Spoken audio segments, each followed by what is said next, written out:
The heavy bamboo gate dragged against the wet dirt with a dull, heavy scrape. For a few seconds, the only sound on the front porch was a small pair of yellow plastic sandals shuffling nervously. Little Henry stood on his tiptoes, his small hands gripping the rough wooden railing, watching the red taillights of his father's truck slowly fade into the dense morning mist. Alex had just taken his keys, his dented metal water jug, and his weathered sun hat.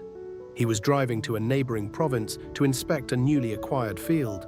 He would be gone for 14 straight hours, and for the first time since they placed that bright, sterile computer monitor on the old wooden desk, Tu Na was left completely alone. The ultimate safety net had just driven away.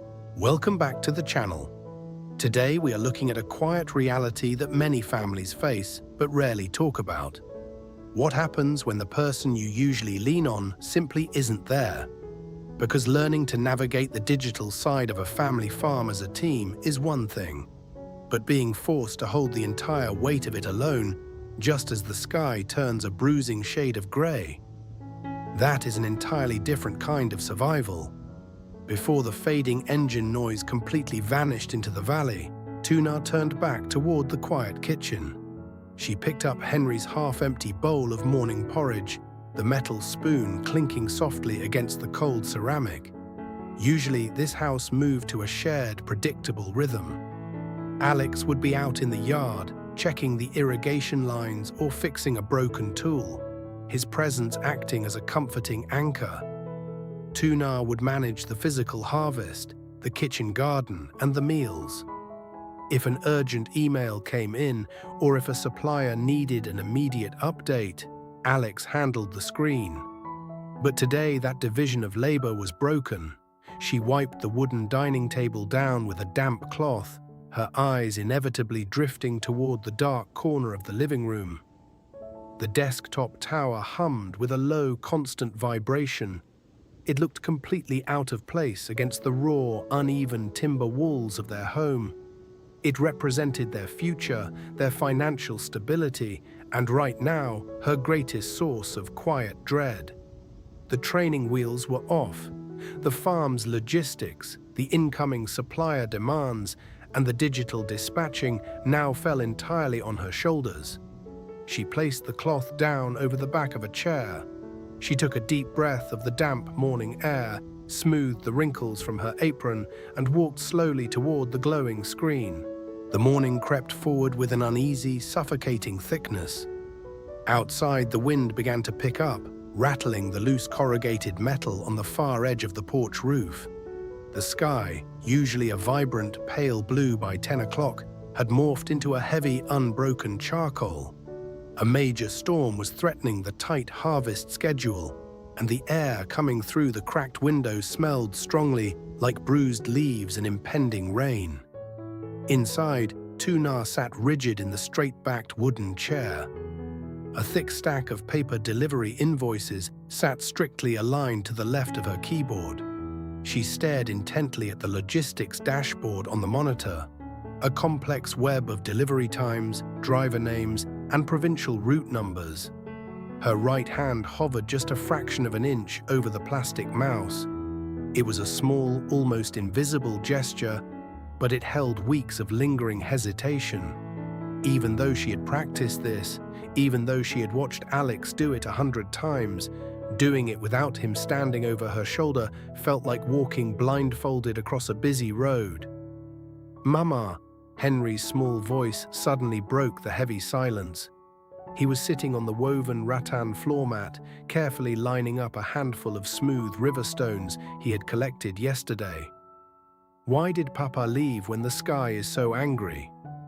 Tu Na didn't look away from the bright screen. "Papa has to make sure the new soil doesn't wash away, sweetie," she replied, her voice soft but noticeably distracted. "He's protecting the farm." "But who is protecting us here?" The unspoken thought hung in the air, heavy and uncomfortable. She clicked open the weather application. The digital radar showed a massive band of dark red moving directly over their primary provincial supply routes.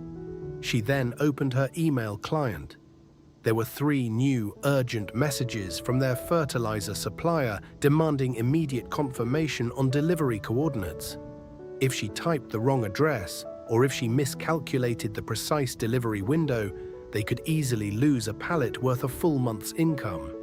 She typed out a tentative reply, her fingers stiff and unnatural on the keys. She backspaced. She typed it again. The quiet, mechanical hum of the computer seemed to grow louder in the empty room, mocking her slow pace. The rain finally began to fall, hitting the window glass with sharp, urgent, rhythmic taps. The pressure wasn't just in the barometric drop outside. It was right here, inside the 4 walls of her home, pressing down on her shoulders. Nature and commerce do not pause just because the husband is away. The drumming of the rain against the tin roof had shifted from a gentle, sporadic tapping to a relentless, heavy downpour. Inside, the only light fighting the midday gloom came from the harsh, blue-white rectangle of the monitor. Tu Na was finally settling into a slow, fragile rhythm with the supplier emails when the sharp, jarring trill of her smartphone shattered the quiet.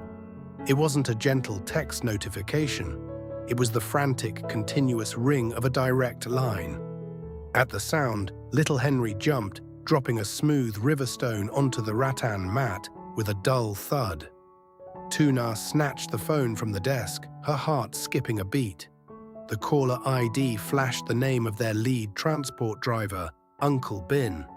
Sister Na. His voice crackled through the speaker, competing with the chaotic sound of heavy rain and roaring water on his end. We can't cross. The provincial bridge on Route 47 is completely submerged. The water is still rising fast. I have all 3 trucks pulled over on the shoulder, but we are stuck dead. We can't go forward, and the mud behind us is too thick to reverse the convoy. Tu Na's breath caught in her throat. Those 3 trucks weren't just carrying generic cargo. They were loaded with nearly 2 tons of highly sensitive, temperature-regulated organic compost, the exact batch she and Alex had spent the last 3 weeks manually turning and testing in the lower yard. It was meant for their biggest cooperative partner. If that shipment sat idling in the suffocating humidity for more than 6 hours, the biological balance would sour.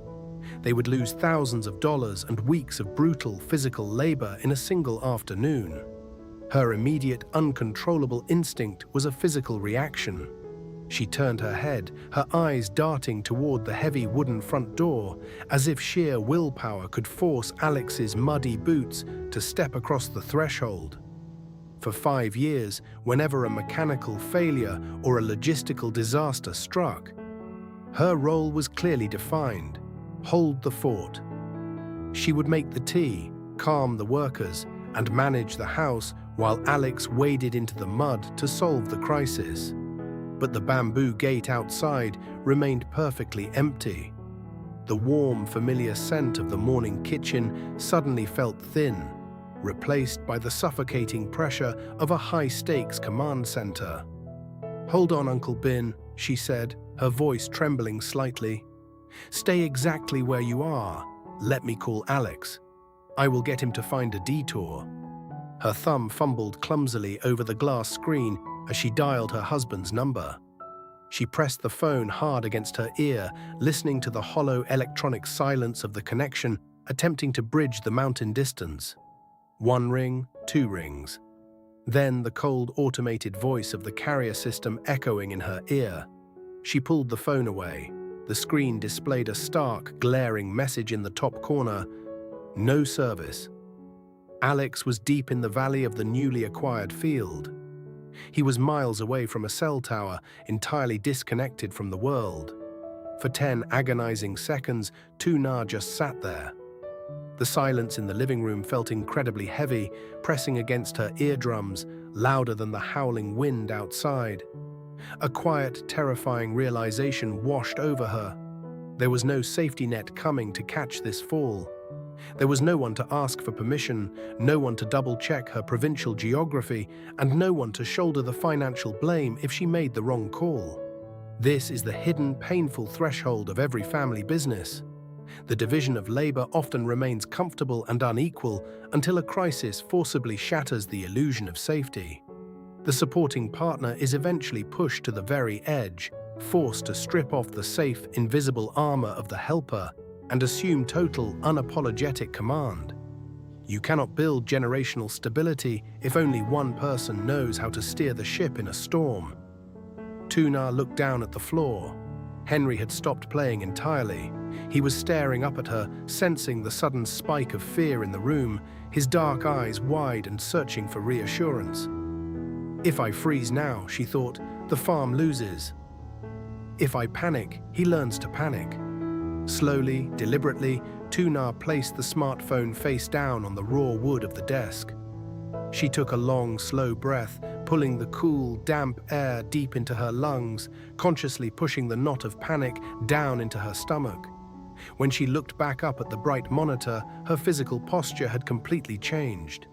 She no longer leaned back, away from the screen as if it might burn her. She leaned in. Her right hand reached out, and this time there was no hovering.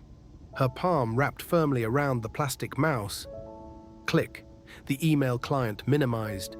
Click. The heavy logistics ledger in Excel expanded to fill the entire screen. A sea of numbers she now had to conquer. Click. She dragged open the live feed digital map of the province, her eyes narrowing as she rapidly scanned the thin grey lines of secondary dirt roads twisting through the flooded valleys. The hesitation was gone. The painful transition from a supporting wife to the sole commander of the digital hub had happened in the space of a single, unanswered phone call. Tu Na worked with a blinding, quiet speed she didn't know she possessed. The barrier of technical jargon that had intimidated her for months simply vanished under the sudden heavy weight of necessity. She cross-referenced the live weather radar with the thin, grey dirt roads weaving through the provincial mountains. Finding a viable, elevated bypass, she quickly snapped open the Excel spreadsheet, her eyes scanning the columns to recalculate the added fuel costs and time delays for the new route. Her hands, which used to peck at the keyboard with nervous caution, now moved fluently across the keys. She drafted clear, authoritative text messages containing the new GPS coordinates and sent them directly to Uncle Bin's phone. Within 15 minutes, the digital map showed the 3 truck icons moving again, crawling safely away from the rising floodwaters and back onto solid ground. The storm still raged outside, thrashing the heavy bamboo branches against the wooden fence. But inside the small house, the atmosphere had completely shifted. The crippling, suffocating pressure was gone, replaced by a deep, grounded sense of control. The hidden cost of stepping up in a family business is the terrifying exhaustion of the leap. But the reward is an undeniable permanent competence. Tu Na finally leaned back in her chair, her shoulders dropping as she reached for her forgotten cup of tea. It was cold, but it tasted like absolute victory.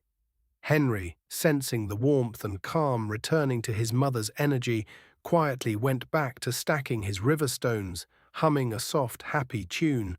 It was almost 4 hours later when the phone finally buzzed against the raw wood of the desk. Alex had managed to find a weak signal on a high ridge. When Tu Na answered, his voice was tight with exhaustion and panic, asking frantically about the heavy rains and the stranded compost delivery. Tu Na stopped typing. She looked around the warm, quiet living room at Henry safely playing on the mat and smiled. "The trucks got stuck, yes," she said, her voice perfectly steady. "But I rerouted them through Route 12. The shipment was delivered safely an hour ago. Go back to work, honey. The office is fine." Miles away, standing ankle-deep in a muddy, wind-battered field, Alex lowered the phone. A massive, relieved smile broke across his tired face.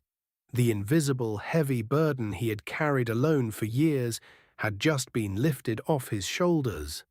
The transformation was complete. She was no longer just standing beside him in the fields. She was commanding the business alongside him. The deeper truth about building a family and a life together is that true partnership doesn't happen when the sun is shining. It is forged in the storms, when you prove that you can carry the heavy weight even when the other person isn't there to watch. The rain will eventually stop, and the mud will dry, leaving the soil stronger than before. But tonight, the simple wooden house feels a little warmer, a little safer, because the foundation is finally shared. If you've ever had to step up and handle a sudden crisis alone, please share your experience with us in the comments below. Subscribe to the channel to walk alongside our family as we build this life together, step by step.